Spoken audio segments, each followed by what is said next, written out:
welcome along to another episode of The Sweet Spot, brought to you by the Racing Post in association with SBK. We are back. Big thanks to Warren and James last week, deputising, very able deputies as well, I'd add. But myself and Steve are back. It's been half term, we've been off. We'll get into what we've been up to. One of us cherishes our time with our children when they're not at school. The other likes to sun themselves on a golf course. But we'll get to all of that. You are here, of course, on the Racing Post YouTube channel. Do remember to like, comment and subscribe. Steve, it's lovely to see you. You've been golfing. Yes, Dave, lovely to see you. You had a lovely trip away, played 3 fantastic golf courses, Zagaleta, Laradava and Valderrama. 3 very intimidating venues. I was going to play San Roque on the final day, but didn't have enough energy left. Get a sore finger. I've got some grip issues, and I did my pinky finger was not ready for San Roque. But did some great research for Live Golf Andalucía, Dave. It was a working holiday, if you will, because sure Live Golf Andalucía takes place at Valderrama next month, and the Live stands were going up all around us. So I feel really prepared for that one. Right, we will chat. I want to know about Valderrama. I've been there myself, but I want to know your thoughts on it. Before we do, should we look back on the action last week? So we've got 3 tournaments to get through as well. Before we get stuck in, do remember to jump onto the SBK website, betsbk.com. Bet 10, get £40 in free bets there. Terms and conditions apply. Make sure you're opening an account with SBK and taking advantage of that. 18 plus, gambleaware.org, of course. Let's look back then. We are going to start with the DP Tour before we talk about the chef cooking up another victory.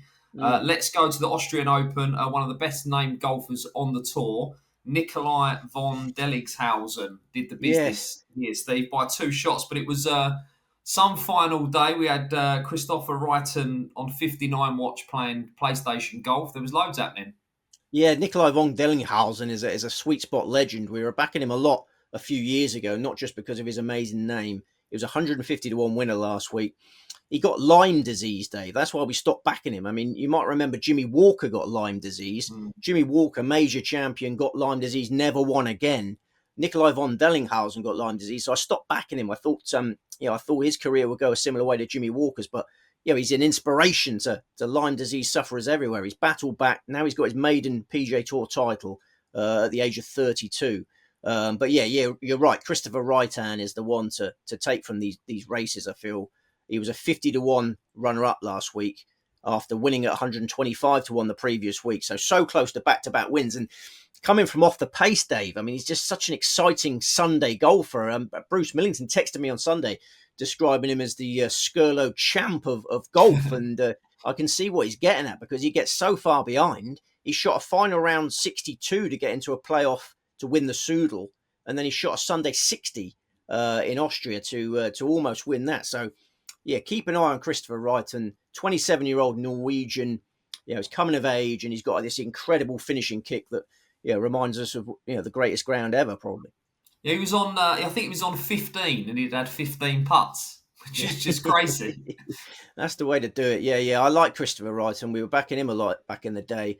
And as I say, I think he's coming of age. And did you notice Jaden Shaper finished 5th? That's the other one that I found pretty annoying, actually, because we've been following Shaper a lot.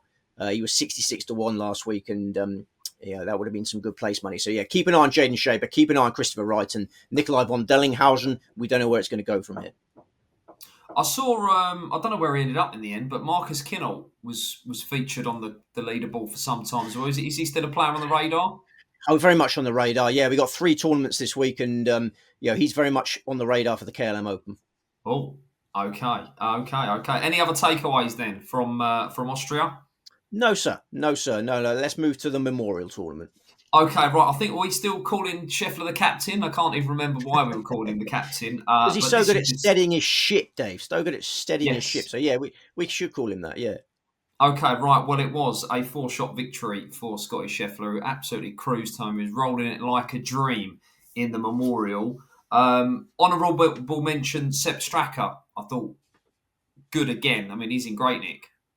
Yeah, absolutely. Yeah. I mean, Sepp Straka, Another excellent performance. He'll be fuming about the changes to the Tour Championship. I mean, during our time away, they changed the Tour Championship format. So, Sepp Straka is third in the FedEx Cup standings, but it doesn't really matter anymore now. They've changed. They're not going to have the starting strokes. So it's just a case of getting in the top 30 and giving yourself a chance of winning the FedEx Cup. So, Sepp Straka, his bank manager, would be very happy with him. But obviously, he's still chasing Scottie Scheffler. I mean, Scottie Scheffler was 11-4 last week. Just the closest thing we've ever had to Tiger Woods since Tiger Woods, isn't he? I think the Tiger Woods comparisons are starting to become very fair. I think come the end of Scheffler's career, his mantelpiece will be straining under the weight of silverware. I never like to compare anyone to Tiger Woods, but I sort of bulk when people do with Scottie Scheffler, but I can see the comparison more so than ever now, particularly with front running, Dave. His front running ability is incredibly. It's so Tiger-like, isn't it? When he gets a lead, he doesn't let it go. He plays the percentages when he gets in front, and he forces the chasing pack to make mistakes. You saw that in the Memorial on Sunday. The chasing pack need to play spectacular golf to catch Scottie Scheffler. He plays the percentages, and they just fall away. I can't remember the last time. I was racking my brains this morning. I can't remember the last time he squandered a 54-hole lead. He seems to convert every 54-hole lead he gets now. Just a formidable Tiger-like front runner. Okay, yeah, and there were a lot of numbers dotted around. That was his 16th PGA Tour. And I'm like you, was thinking, and then you forget that Woods has got 82, I think is the number. Yeah, Which absolutely. is just crazy. But Scheffler's only 28. We forget that he's not even 30 yet. So we're going to be looking at him, I think, at the top of the game for at least the next 10 years? Yeah, 28, never had any major injury problems, just bursting with hunger, isn't he? He's so hungry. He plays those events in Texas, the low-grade ones, the Colonials. I think he'll rack him up. He'll rack him up. I don't like to make long-term predictions. We never know what tomorrow holds. But, Scottie Scheffler's got a long career ahead of him. And Ben Griffin, obviously, we have to discuss Ben Griffin. Yeah. A 60-1 runner-up. What a great spurt of form this is. So he won the Zurich Classic Pairs event with Andrew Novak. Then he was 8th in the USPGA, won at Colonial, then runner-up at Memorial. So he's up to world number 15 now. And bear in mind, you don't get any world ranking points for the Zurich Classic Pairs event. So he's world number 15 based on his performances as an individual. And this is a player who quit golf in 2021. I don't know if you remember, Dave. He was so frustrated. He had 15 grand of credit card debt. And he decided he couldn't justify continuing his golf career. He went off to become a mortgage loan advisor for a bit, just to grind away at that debt. Then his granddad died, and he was moments of reflection during his granddad's death. And his granddad was very influential in his golfing career, and he felt like he had to give it another go for his granddad. It's quite an emotional tale, this. So he decided to give it another go. He quit drinking. He became a vegan. Started playing well again. The rest is history. And if you look at his driving distance stats, Dave, he's put on so much driving distance this year. This is what's transformed him into a serious player. He hits it long enough now to compete, and he's massively in the Ryder Cup conversation now, which at the start of the year would have been fanciful. Some sort of Tin Cup film in there, I think. I think back to probably the tour and absolutely. No, it's a lovely story. You mentioned Scheffler. We don't know what's ahead. Let's hope he doesn't get banged up again. I think that's probably the only thing that's going to maybe stop him. Well, this is it. Yeah. Through. Yeah, it's not his driving on the golf course that gets him in trouble. It's his driving around the roads. Yeah. We shall see. But I mean, the US Open, obviously he's cemented himself as US Open favourite, and we got that next week. We'll take each week as it comes. We will, but I have got to ask you an interesting tack this week from Scheffler, like we've seen before from him. Do you know what? 2 weeks out, I'll win an event, and then I'll have a week off, and I'll see you at the major. Yeah. Very sensible tactic. No, when he does his usual routines, when he can, he's all about preparation. He says when he hits the first tee and he knows he's done his prep, he's very relaxed. And Scheffler, when he's in his normal routines, is invincible. He's going to be a strong favourite for the US Open. We'll decide next week whether we're going to get involved with him. But as I say, I like to take each week as it comes. I remember before the USPGA, you were urging me to look ahead, and I just want to focus on the two tournaments I had in front of me. and that's Well, where you I got am right now. three. You got three this week. We got So we 3 will. this week, and I'm feeling fresh. I feel revived from last week's antics, and I'm raring to go. Okay, right. We have got 3 to dive into, but before we do, let's talk Valderrama then. I've been there myself, not played it though, like you did. How did you get on?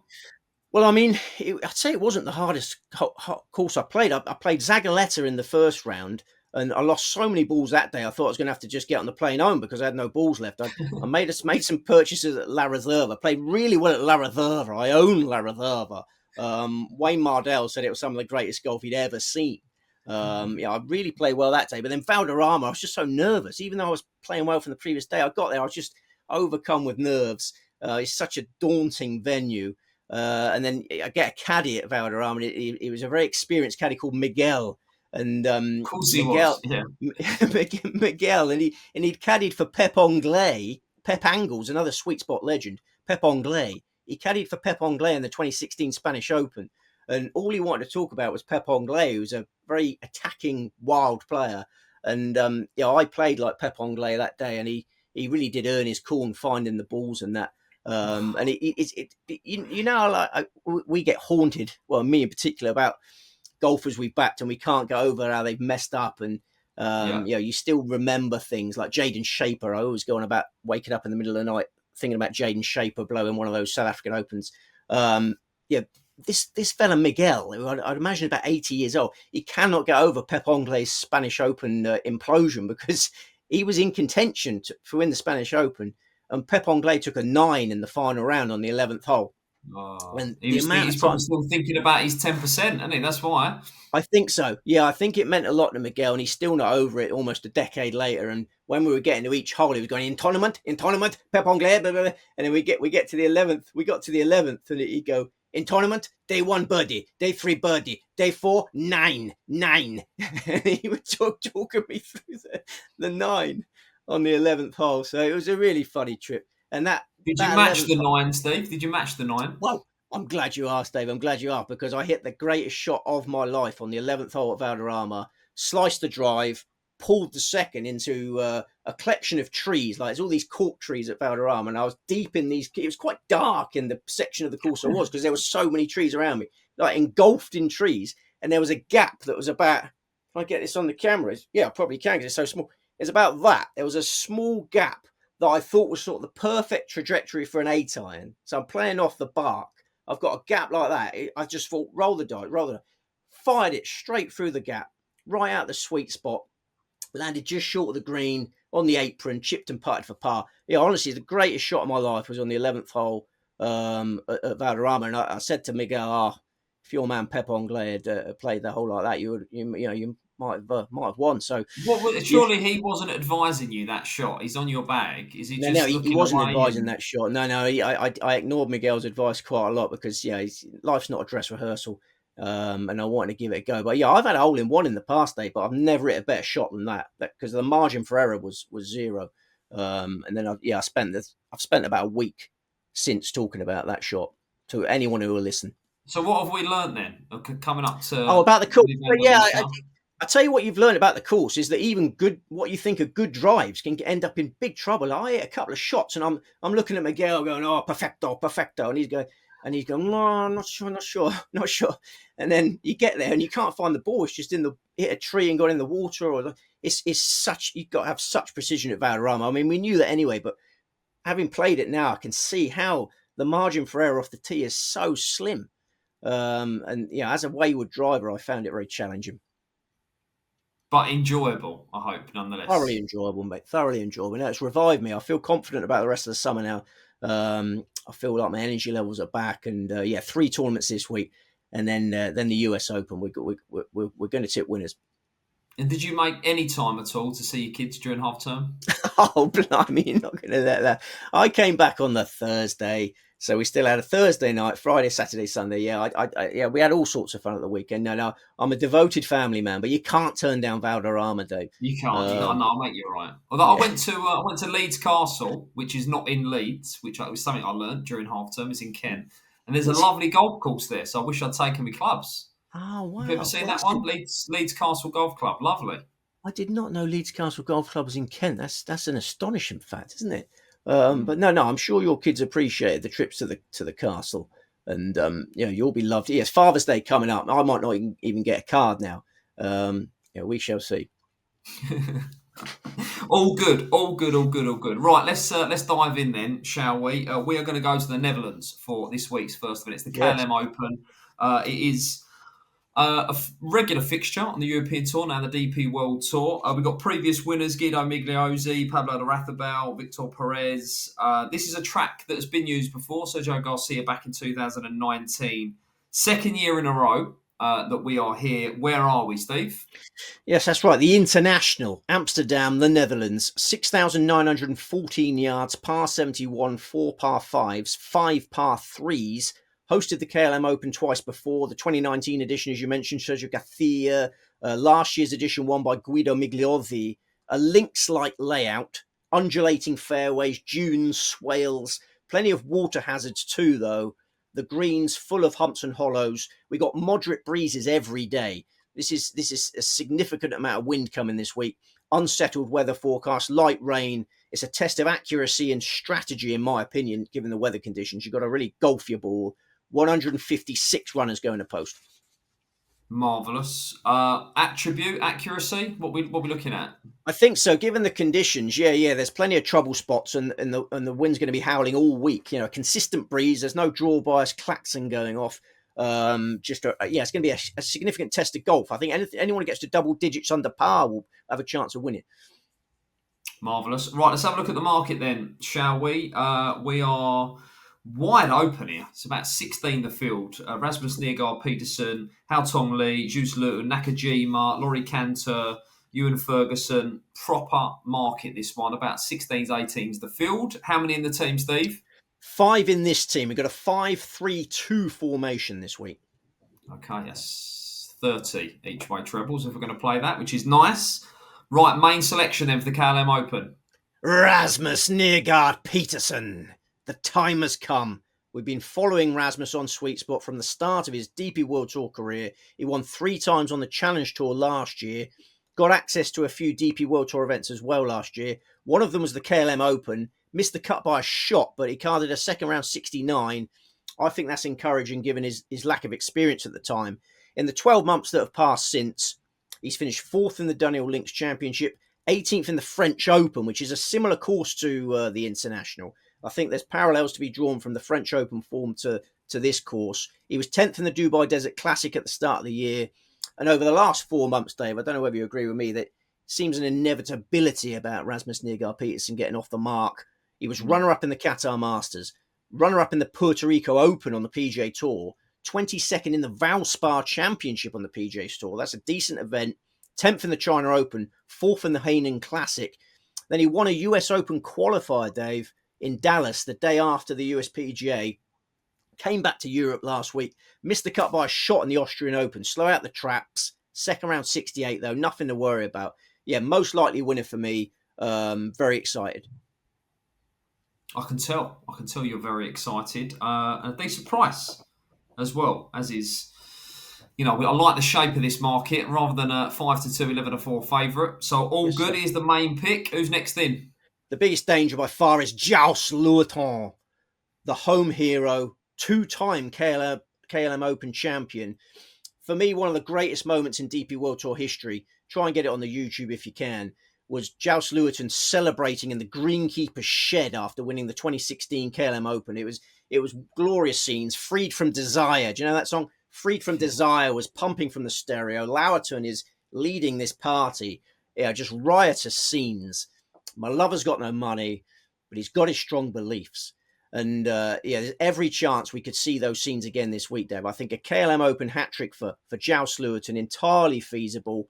And it'll be a fitting turn of events, Dave, given the debacle last year of the Olympics. I don't know if you were following all that, but Joust Loueton wanted to play in the Olympics. He qualified to play in the Olympics. And the Dutch Olympics Committee didn't let him. They said, we don't think you're going to win a medal. We're going to give your Olympic space to someone else. Then Joust Loueton went to court to try and win and he won the court case, but still didn't get to the Olympics because there was so much flaff going around. So, Joust Loueton is a proud Dutchman. And no one's ever going to stop him playing in the KLM Open. And he always contends in the KLM Open. He was second in 2007, sixth in 2011, won in 2013, won in 2016. He was 10th at the International in 2019, 15th at the International last year. This year, steady as they come. He's already posted 6 top 20s on the DP World Tour. He was 3rd in the Indian Open, 5th in the Turkish Airlines Open. And I think he did us a favour last week. Like with Neergaard Peterson, they both missed the cut by a shot, but they both played well on the Friday, second round 67 from Joust Luton. So I think just a timely breather, gets us a bigger price. The bookmakers, see the missed cut. And we got a generous price about Joust Luton Myers. Yeah, these two are going to duel for the title for me. And then I got 3 bigger prices who can jostle just behind them. Okay, right. A previous winner, more and more success then. More and more. Yeah, just one more and more. Yeah, I love it. Love it, Dave. Okay. Right, bigger prices then. I'm hoping these are going to be monster prices. Who is the third selection? 2 monsters to come. This is mid-division, Guido Migliotti. We're sticking with Guido Migliotti, the defending champion who's been showing some bright form in recent weeks. He was 17th in the Turkish Airlines Open. Then he was 2nd in that US Open qualifier we mentioned last time we were doing Sweet Spot. 2nd at Walton Heath. 3 good rounds in the Soudan Open last time out. Just had a shocking Saturday round.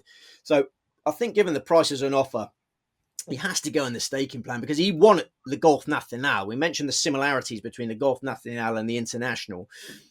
He's already won the French Open.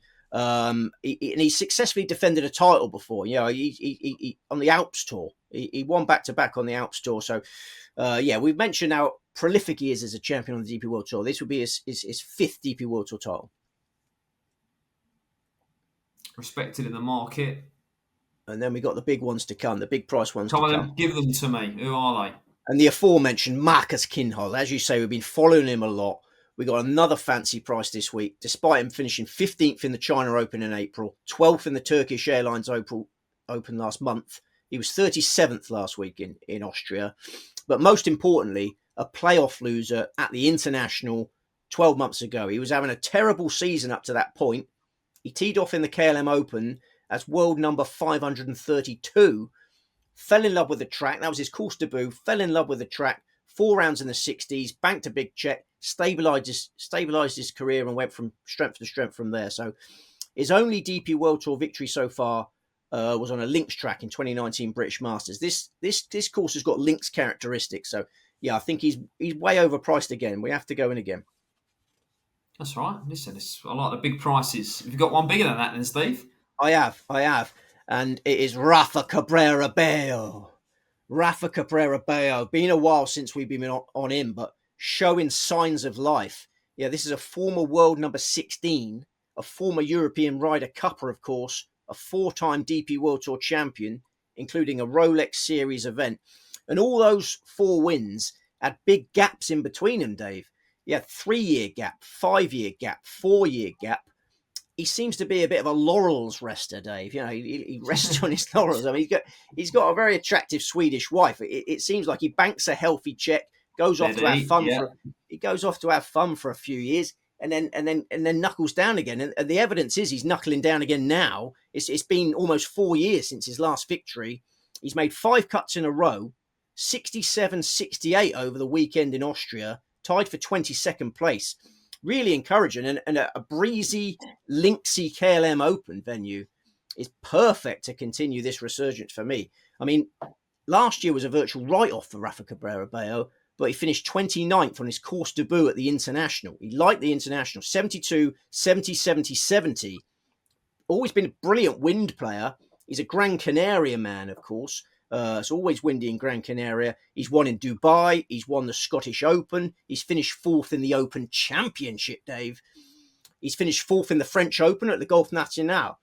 Lots of reasons to like Rafa Cabrera Bello this week at an enormous price. Form is temporary, class is permanent. This is a 41-year-old, well worth chance and at a massive price. Yeah, you've dug one out there. What have you seen in him recently then, Steve? You've just seen bits and pieces from him? Knuckling down, making cuts, playing good golf, and course suitability this week is the icing on the cake. Rafa Cabrera Bello, don't give up on him. Don't give up on 41-year-olds. if people gave up on 41-year-olds, they would have given up on me long ago. Okay, right. That's 5, right? That is That's right. 5. I Yes, think the sir. big price. Yes, lovely. Anything else to add? We've got 5. We've covered a lot already. No. Let's move on to the PGA Tour event, which I suppose is the pick of the events this week. It is. I'm going to give an honourable mention here before we move on to Sweet Spot's very own Dan Whitnall, who missed the cut last week. He took a 9 on 15, but he tells me Dang. he's hitting it so good. So Really? he's Okay. mental prices. I'm going to be, perhaps just because he's a friend of mine, but having a few quid on to make cuts, top 40s, top 20s, a little bit each way because he's an enormous price. So keep the faith in Yeah, Sweet Spot's very own. Yeah, why not? This course suits him, yeah, at those prices. Yeah, fair enough. Okay, right. Let's move on then, Steve. Shall we? KLM Open done and dusted. The third oldest national open is the Canadian Open, and we have a certain Rory McIlroy in attendance. Where are we? It's a brilliant event. Always well supported. Very enthusiastic galleries. We're at the North Course, TPC Toronto at Osprey Valley, Ontario, Canada. 7,389 yards, par 70, only 2 par 5s, 12 par 4s. 2 of those par 4s are drivable, I reckon, the 6th and the 10th. This is a new venue to the vast majority of the field. Pretty generous fairways. They've tried to tighten them a little bit, but they're still extremely generous, I think. Sharp short game could be the key to success here. We've got runoff areas around the greens. Most of the dance floors are huge. Cloudy and calm weather expected all week. 156 runners going to post.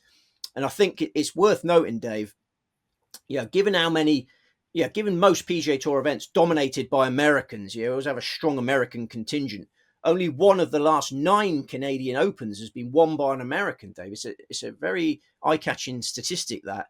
And that one American has a Canadian wife and a Canadian father-in-law, Dustin Johnson. So, the Yanks don't get the warmest welcome in Canada. Maybe that's contributed to the lack of success there. Perhaps. And of course, Bobby Mack, the winner last year. Yes. So, yes. All good. Right, the market then is headed by Mr. McIlroy. We've got Ludwig Aubert, Corey Connors, Shane Lowry, Taylor Pendrith, Sam Burns, and of course the defending champion, Bobby Mack. Are we three this one, did we say? Yeah, this is 3. This is our midfield, yeah. Okay, right. Okay, who is the number 8, if you like? Who's the number 1 pick in the midfield? Taylor Pendrith. We could see a Joust Leeuwarden party in the Netherlands on Sunday afternoon, and then we could see a Pendrith party in Canada in the evening. That would be a joy to behold.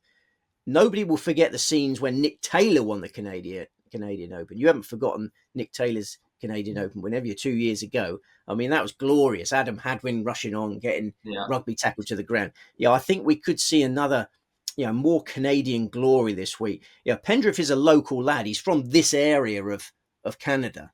Knows the course like the back of his hand. He's at the peak of his powers, Dave. He's never been higher in the world rankings. He's world number 36 currently. He made his PGA Tour breakthrough in the Byron Nelson 13 months ago. 4 top 5s on the PGA Tour since then. And his last 2 starts, finished 5th in the US PGA Championship, 12th in the Memorial last week, hitting his irons superbly. This week's event will feel like a walk in the park to Pendrith in comparison to the pressure he felt in the President's Cup. You remember the President's Cup last year? Royal Montreal, Canada.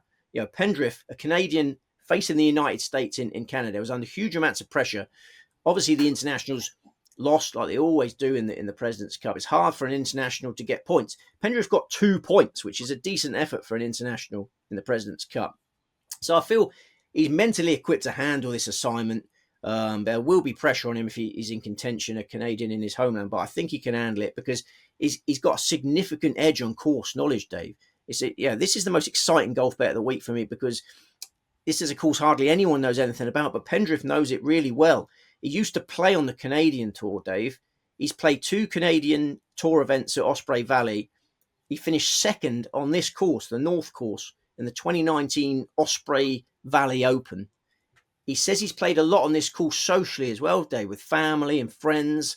Recently, he played in a charity event at this course in autumn last year.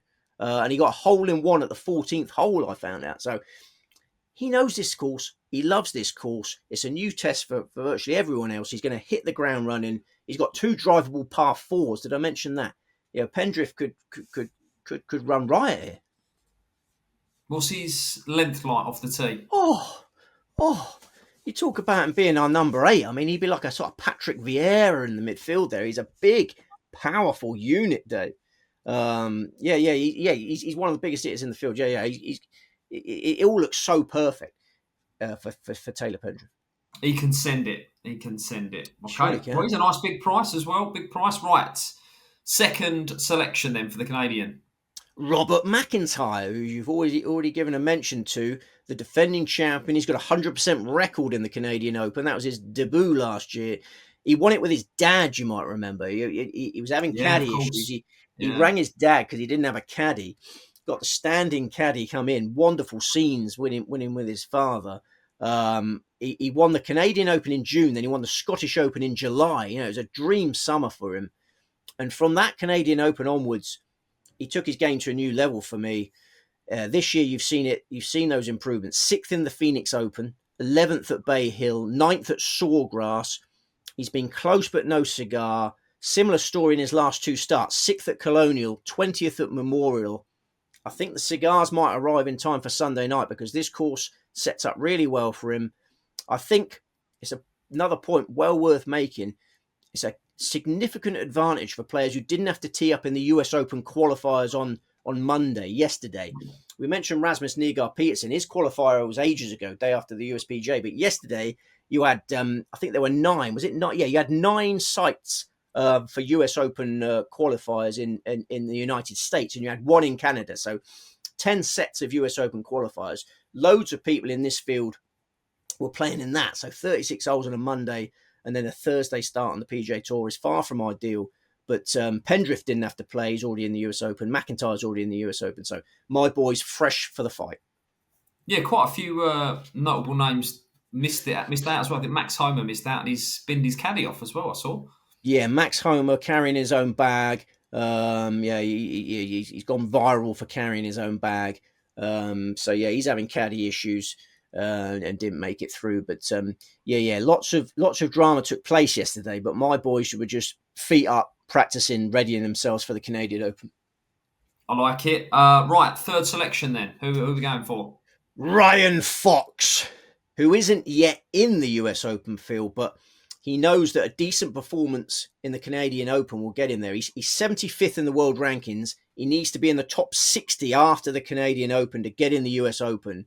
I like his chances of doing that. He obviously likes his chances of doing that because he didn't bother with the qualifiers yesterday. I think he'll love this assignment. Power is a great advantage this week. Ryan Fox riding the crest of a wave. He made his PGA Tour breakthrough in the Myrtle Beach Classic last month.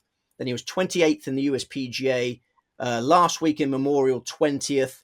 Finished 7th on his Canadian Open debut last year. I think he's going to get in the mix again. This is a 4-time winner on the DP World Tour. He's won at St Andrews. He's won at Wentworth. 2 of the world's premier golf courses. He's won at prestigious venues. He's being hugely disrespected in the market for me. We're backing 3 non-Americans to continue that trend of non-American winners in the Canadian Open. Okay, you mentioned power as an asset. There's not much bigger power than a certain Mr. McIlroy. You're giving him a swerve. For sure, yeah, you're right. But no appeal at the odds. Massively underperformed in the USPGA, much to my chagrin. He seems to have an enormous Masters hangover, didn't I? I expected him to get back to business in the USPGA, and he just didn't. I know he had those issues with the driver, the non-conforming driver, had to get a new driver into play. But then after that, he blanked the media throughout, didn't he? Then blanked the Memorial. It was a shock that he didn't play in the Memorial. Mr. Nicklaus must have been choking on his strawberry lemonade when he found out that Rory wasn't coming to play. Did we get a reason for that? He just decided against it? No, just his US Open preparation. You could say he's trying to get the driving sorted to get ready for the US Open, but he always plays in the Memorial and didn't. And Mr. Nicklaus was fuming. So I think it's got to be a watching brief for McIlroy this week. I think it's a big leap of faith to back him at such a short price this week, given that he played his favourite course in the whole world last time out and played abysmally. And this week he's playing a course he's never seen before. So it's a big leap of faith. I can't have the favourite this week. Yeah, that sort of the course knowledge is a big deal this week, right? Because you could easily go, well, McIlroy has won this twice before, but it's a different track. Yeah, absolutely. And you can't imagine him getting there too early and devoting too much time for this. Any practice rounds early in the week would be at Oakmont, I would imagine, for the US Open next week. So, distracted. And he's been in an interesting frame of mind since the Masters. He's achieved all his goals now, essentially, in golf, and he's finding it hard to move on from the Masters, which is understandable. So I'm not interested in the favourite. I'm not interested in the second favourite. It'd be remiss of us not to talk about Ludwig Aubert. Had a very interesting weekend, didn't he? 77 on the Saturday, 66 on the Sunday, finished 16th, but he has been inconsistent lately. We were on him for the Canadian Open 2 years ago, and he was 66 to 1. The prices this week 14 to 1 again. I just don't see. They don't excite me, Dave. Do we think he is a winner lurking though? That he's going to click one week and he just shoot the lights out? You never turn your back on Ludwig Aubert, Dave. Yeah. Ludwig Aubert will win titles this year. We all know that. He's already won one highly prestigious event. So, Ludwig Aubert. The time will come again to back Ludwig Aubert, but I don't think it's this week. Fair enough. Anything else to add? No. Let's get back to LIV Golf. I saw. Well, before we do, the Canadian Open is the tournament of selection for the SBK boys this week. 25% boost on winnings. So if you want to follow in Steve, I think he's made a very good case for Taylor Pendrith. You'll get a 25% boost on winnings with SBK. So make sure you jump onto the website. If you haven't got an account, open one. Take full advantage of that concession. Have your free bets, and then you'll get a 10% winnings boost bonus on top of that as well. Terms and conditions apply. Jump on the website, betsbk.com. Right, the livers. We are looking at the livers. We are LIV Golf Virginia. Steve, talk to us about the track. Yeah, it's become LIV Golf Virginia. In the original schedule, it was LIV Golf Washington, D.C., but the fact it's in Virginia, they've changed the name. So, we're LIV Golf Virginia. Robert Trent Jones Golf Club, Gainesville, Virginia, 7,354 yards, par 71, 3 par 5s, a magnificent course located on the shores of Lake Manassas. It hosted the President's Cup in 1994, 1996, 2000 and 2005. It hosted the Quicken Loans National on the PGA Tour in 2015, staged the Solheim Cup last year, generous fairways, lots of water hazards, large contoured greens. We got sunny and warm weather expected all week, gentle breezes. So I think it's made for attacking powerhouses to make merry. I think it'd be quite a low winning score here. A field of 54 going to post, no cut. Place your bets by 5:05 p.m. UK time on Friday. Good. Sounds suitable for Beefy Bryson, who is the jolly. Followed by John Rahm, Neiman, Hatton, blah, blah, blah, blah, blah. Same thing over and over again. Right, so we've got two here, Steve. Who is the main selection? Yeah, our two strikers. The main selection is Mark Leishman. Who won his maiden LIV title in Miami in April. Closed with a 68 that day. It was a great performance on a tough golf course. He didn't have much luck that week, Mark Leishman. I remember one shot he went off a flagstick and went in the water. But despite having no luck, he still managed to win. He was a really worthy champion. Since that win in Miami, mid-division efforts on the LIV circuit. But I think he'll have his A game back this week. This event means a lot to Leishman. He lives in Virginia. He finished fourth last year in LIV Greenbrier, which is in Virginia. We often talk about motivation for these LIV guys, don't we, Dave? Because, when you get about $1 billion for finishing in last place, it's quite hard to motivate yourself. But, Leishman would be well up for this one, keen to put on a show for family and friends, and he's playing well enough to do so. This is a 5-time PGA Tour champion, still only 41. He played in a US Open qualifier, Dave. We've already mentioned them that were going on yesterday. I think we must bear in mind the extra day here. These guys start on a Friday, so He's had 30. He had 38 holes. We come to what happened. He had 38 holes yesterday in Maryland. Maryland borders Virginia, so short journey home. The LIV event starts on Friday, so he can rest on Tuesday. He can rest on Wednesday if he wants. Practice at the course on Thursday and get going on the Friday. He played really well in that qualifier. He's qualified for the US Open. He tied third in that qualifier. Then he came through a 3-man playoff.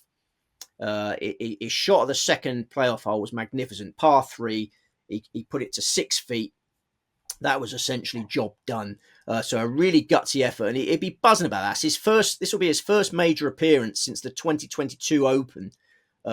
He's already qualified for this year's Open, so he's got back-to-back majors to look forward to. He's playing well, his tail's up. So yeah, Mark Leishman, fantastic each-way value. A buoyed golfer, should we say, coming into this. Who else do you like then, Steve? Yeah, the only other selection, our other centre forward, is Caleb Surratt, who also tees up with comfort in this region of America. He was born in North Carolina, which borders Virginia. He went to college in Tennessee, still lives in Tennessee. Tennessee borders Virginia. This is a 21-year-old going places, a former world number 6 amateur, Dave. LIV Mayakoba last year was his first event as a professional. He basically went straight from the college ranks, signed for LIV. His first professional event was LIV Mayakoba. The reward for signing straight from college was a place in the best team on the LIV circuit. He's a member of Legion 13, so he's got John Rahm, Tyrrell Hatton as teammates. Therefore, he's already filthy rich from the team event prize money, but a great player in his own right. He's posted 4 top 20s. Last year, he posted 4 top 20s. One of them came in Virginia in the LIV Greenbrier that I mentioned. He had Asian Tour form figures last year, Dave, of 3.22. He's already had 3 top 20s on the LIV circuit this year, and this week's venue just sets up perfectly for him. This is a rising star. Doesn't get much attention in that Legion 13 team because he's obviously got such illustrious partners, but he is an important cog of that team. Didn't bother with the US Open qualifier yesterday, which he's focused on this one. I think he knows this is a great opportunity for a maiden LIV title. Good stuff.